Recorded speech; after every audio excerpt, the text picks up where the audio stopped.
இப்போது நாம் பார்த்துக் கொண்டிருக்கக்கூடிய இந்த காட்சி ஜாகுவார் விமானங்கள், சுகோய் விமானங்கள் மற்றும் ரஃபேல் போர் விமானங்கள் உத்தரப்பிரதேச மாநிலத்தின் அந்த எல்லை பகுதியில், ஷாஜகான்பூர் பகுதியில் பறந்து போர் ஒத்திகையில் ஈடுபட்டிருக்கக்கூடிய இந்த காட்சியை தான் பார்த்துக் கொண்டிருக்கிறோம். பாகிஸ்தானுக்கு நமது விமானப்படையின் வலிமையை பறைசாற்றும் வகையில் இந்த விமானப்படையின் போர் விமானங்களின் ஒத்திகை காட்சிகள் இப்போது தொடங்கி இருக்கின்றன.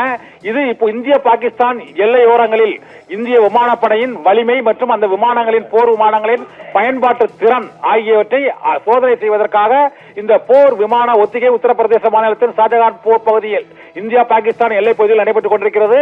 பகல்காமில் தாக்குதல் நடத்தி 10 நாட்கள் ஆகியுள்ள இந்த சூழ்நிலையில் எந்த நேரமும் பதிலடி தாக்குதலை இந்தியா கொடுக்கும் என்று பேச்சு எழுந்துள்ள சூழ்நிலையில் அனைத்து விதமான கூட்டங்களும் நடத்தி முடிக்கப்பட்டிருக்கின்றன. பாதுகாப்புக்கான அமைச்சரவை கூட்டத்திலிருந்து முப்படை தளபதிகளின் ஆலோசனை கூட்டம், தேசிய பாதுகாப்பு ஆலோசனை கூட்டம் என அனைத்து ஆலோசனை கூட்டங்களும் நிறைவடைந்து முப்படைகளுக்கும் தீவிரவாதிகளின் இலக்குகளை தாக்குவதற்கு முழுமையான சுதந்திரமும் அளிக்கப்பட்டுள்ள சூழ்நிலையில் இப்போது விமானப்படையின் இறுதி போர் ஒத்திகை நடைபெற்றிருக்கக்கூடிய அந்த காட்சியை தான் இப்போது நாம் பார்த்துக் கொண்டிருக்கிறோம். இந்திய பாகிஸ்தான் எல்லையில் உள்ள தீவிரவாத முகாம்கள் அனைத்தும் அழிக்கப்படும். தீவிரவாதிகளுக்கு அவர்கள் கற்பனையிலும் நினைத்து பார்க்காத பதிலடியை இந்தியா கொடுக்கும் என்று பிரதமர் நரேந்திர மோடி மற்றும் முப்படை தளபதிகள், வெளியுறவுத்துறை செயலாளர், மேலும் பாகிஸ்தானின் உளவுத்துறை அதிகாரிகள் உள்ளிட்டோரும் அடுத்த 24 மணி நேரத்தில் தாக்குதலை தொடங்கும் என எதிர்பார்க்கிறோம் என்று அவர்கள் தெரிவித்துள்ள சூழ்நிலையில் இப்போது போர் விமானங்களின் ஒத்திகையின் மூலமாக இந்தியா தாக்குதலுக்கு தயாராகிவிட்டதற்கான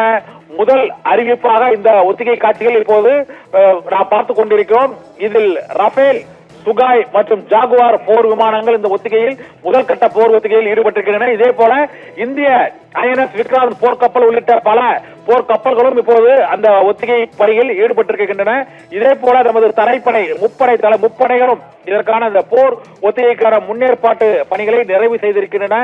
இதனால் அடுத்த இலக்கு, தாக்கும் இடம் ஆகியவை முடிவு செய்யப்பட்டவுடன் எந்த நேரத்திலும் பதில் தாக்குதல் நடைபெறும் என்பதை உணர்த்தும் வகையில் தான் இந்த ஒத்திகை காட்சிகள் இப்போது வெளியிடப்பட்டிருக்கிறது. நிதி